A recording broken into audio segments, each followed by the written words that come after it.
In the first century, there was an island in the Mediterranean Sea called Makarios, and Makarios had a reputation, had a good reputation.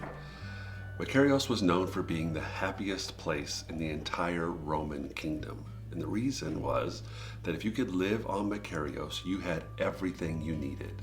The climate was beautiful. The views were incredible. The soil was perfect for growing everything you need.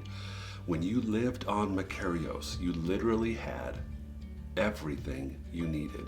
The people on Makarios didn't need to import anything from anywhere around the kingdom. They could grow and raise everything they needed. And if you could live there, you could enjoy a blissful state, a happy state. The happiest place to be in the Roman world was Makarios. And so that word Makarios began to circulate through the language, and it was used to describe people who were just happy. Happy people were called Makarios people, happiest because they didn't need anything from anyone. They just had a self-contained happiness like the people on Makarios. And this is important because this is the word that Jesus used in Matthew chapter 5 when he sat down to teach thousands of people how to be happy. Now, your Bible probably uses the word blessed, and that's a good translation, but the literal translation is blissfully happy. And Jesus used it to describe people who mourn, and Jesus used that word to describe people who are poor in spirit.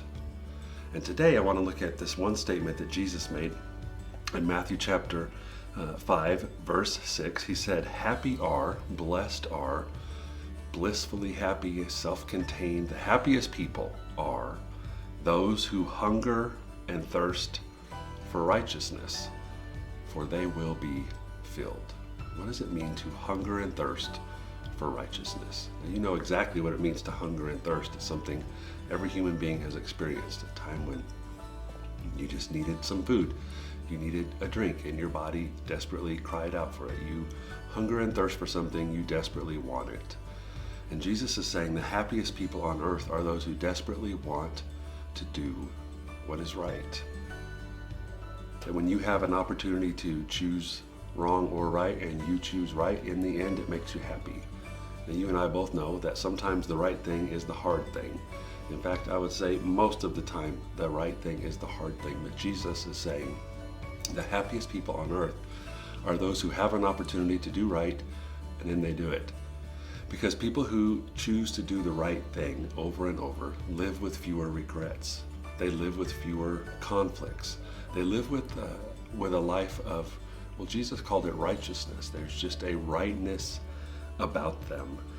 Blessed are those, happy are those who hunger and thirst for righteousness. There is never a bad time to do the right thing. It's always the right time to do the right thing. So today, all of us are going to have opportunities. We're going to have choices.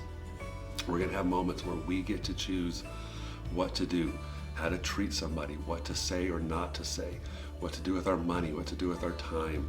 And Jesus is saying, if you want to be blissfully happy, just self-contained, the happiest people in the world are those who have figured out how to just do the right thing in every circumstance. Not perfection, because none of us can get there, but a life characterized and marked by doing the right thing.